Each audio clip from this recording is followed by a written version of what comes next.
have no idea if the shot is set up nicely. I'm soon to be querying. This would be such a good clip for my intro. Wild. Times-wise.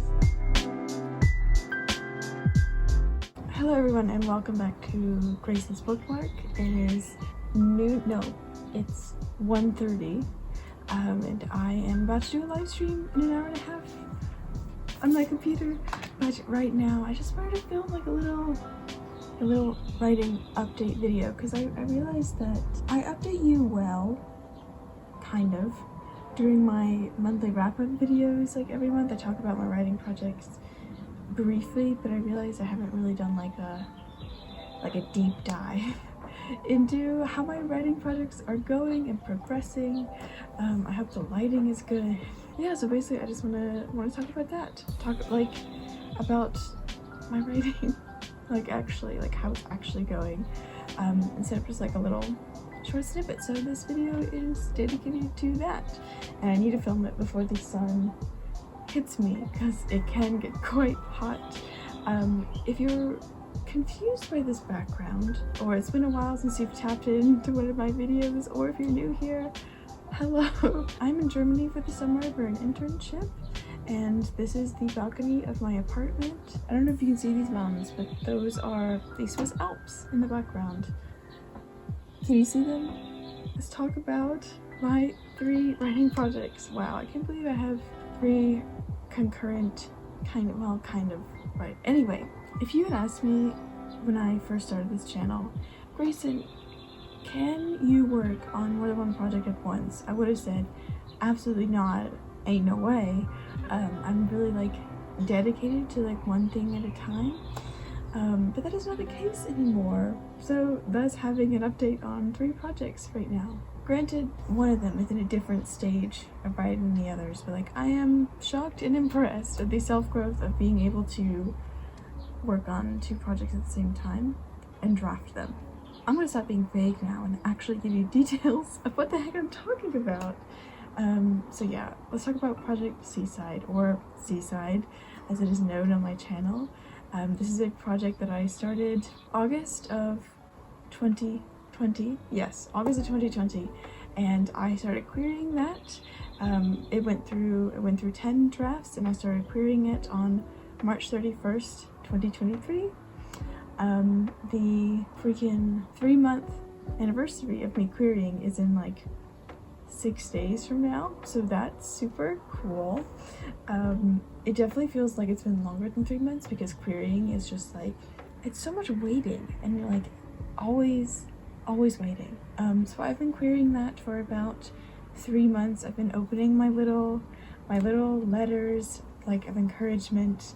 I will not give you specifics about what has happened to Seaside in the last 3 months because I like to keep my querying private for my own privacy and like also well-being.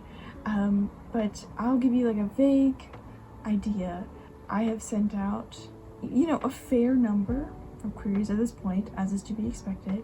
Not all of them have been rejections. I have some promising leads right now, but in the meantime all I can do is wait, which is the frustrating part of anything to do with writing, really, is waiting. But right now I'm waiting. Yeah, that's what I'm doing with Seaside. And you know, that's all I can say about that.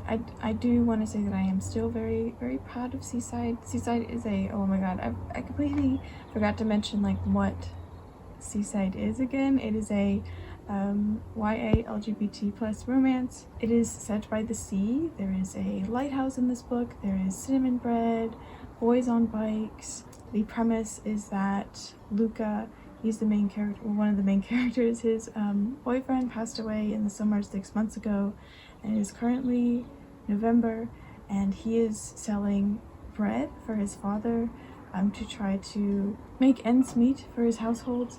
And suddenly, when he is selling bread, a runaway cat enters his path, and who is running after it but Julian, who is the love interest / second main character of Seaside. It is dual perspective. And it's like super angsty and cute, and you know, there are sad moments. It does deal with grief and anxiety, but I love it with my whole heart, and hopefully one day it will be published by someone. Maybe that will be me. We will see. We will see what happens with that project. Now let's talk about Project Fae, which is at the forefront of my mind today because I'm going to be writing it later on stream, and I'm excited about that. Project Fae. What is Project Fae? Project Fae is a misnomer, kind of, because there's not much Fae in it. In fact, there's almost no Fae. There's just like talking about it, like learning about it. There's no actual Fae beings in the book yet. Those are coming. I am currently at 48,000 words in Project Fae. That includes the outlines, so we got like probably around 40,000 words actually in the draft, and I'm super proud of it. And it's like the texture of this book is like nothing I've written before, and that, I mean, it is only like the second book I've written before, but yeah, it's just, well, I guess it's not really second, I guess it's third, but we'll talk about Project Popstar in a second. Project Fae is just like, I'm loving its texture. I don't know how to describe it, but it's a cozy fantasy, kind of like a Renaissance book. There's a secret history to be revealed. Our main character, Myra specifically, she does pottery, but she's also a historian, trying to reveal this secret history that has to do with Fae and the kingdom she lives in. Oh, just kidding. There's no Fae in it yet, but there is a half Fae.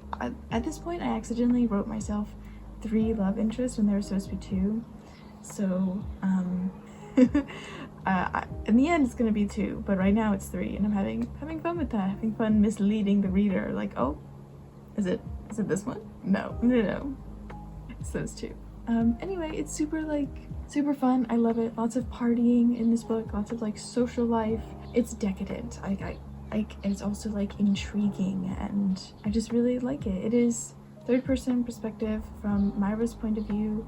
I want to say it's just that one perspective, but I'm gonna have some little interludes between the acts of different main characters, actually the 2 love interests, and that's gonna be cool. What else do I need to talk? Oh, I completely forgot to mention, this project is a collaboration between my partner and me, so we are like co-creating this project together, and I'm the one who's writing it. And yeah, basically what happens is I write some, get feedback on it, go back and write and edit, and get annoyed.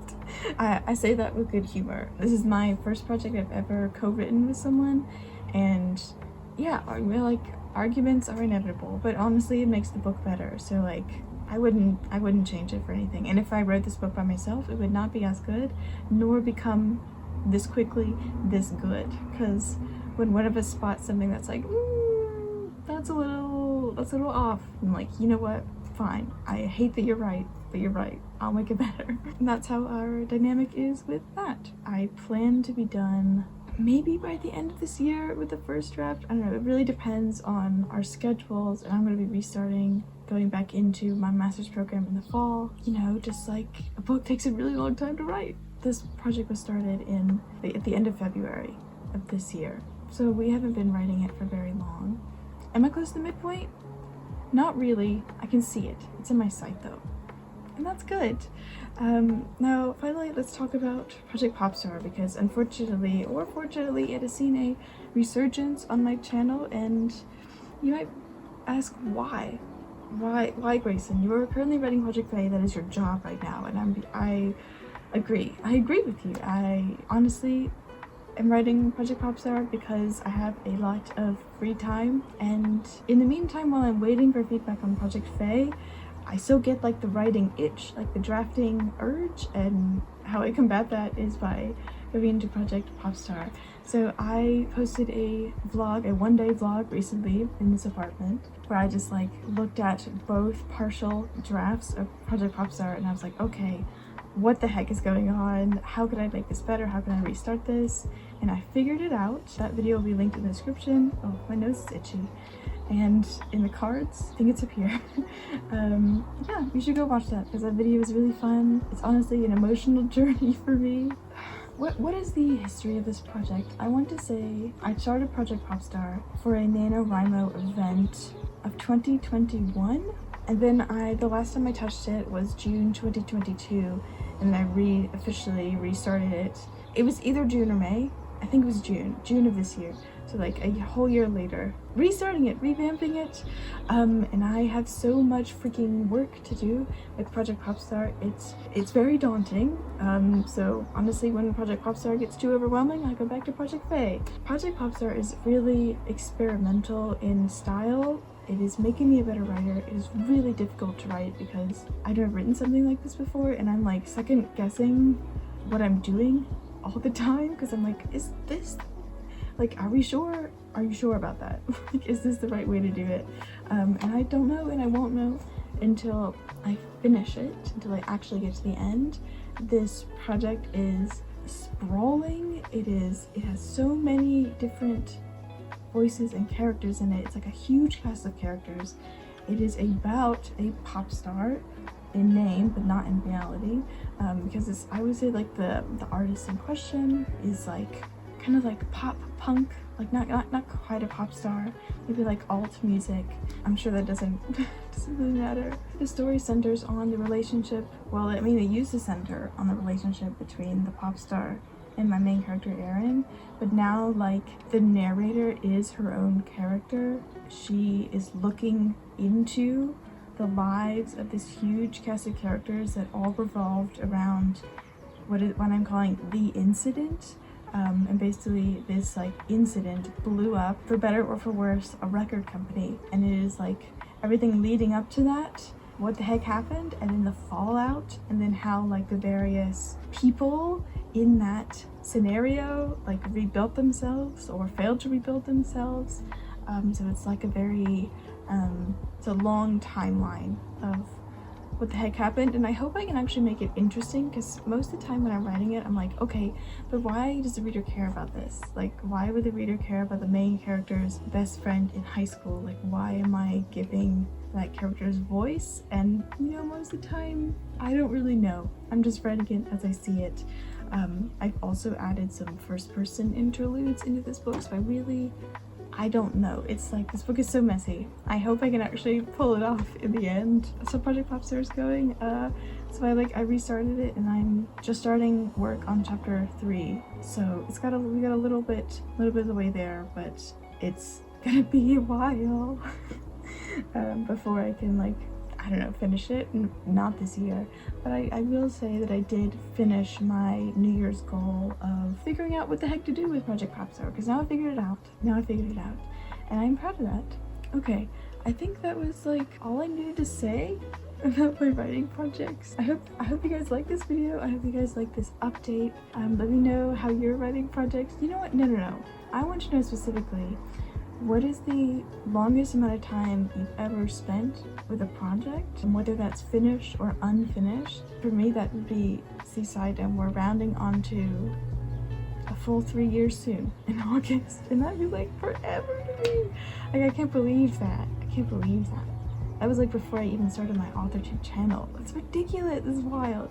If you find that question uninteresting, the second question is, what is the most you've struggled with a project and why? And then I don't know, like, what did you do after you were struggling? Give me like the whole journey. Give me the journey with your project. And yeah, I think that's all I'm gonna say. There's a plane somewhere. Thank you guys so much for watching this video, and I'll see you in the next one. Bye. I don't think this is gonna really fade to black because my hand is never dark enough. Maybe that did it.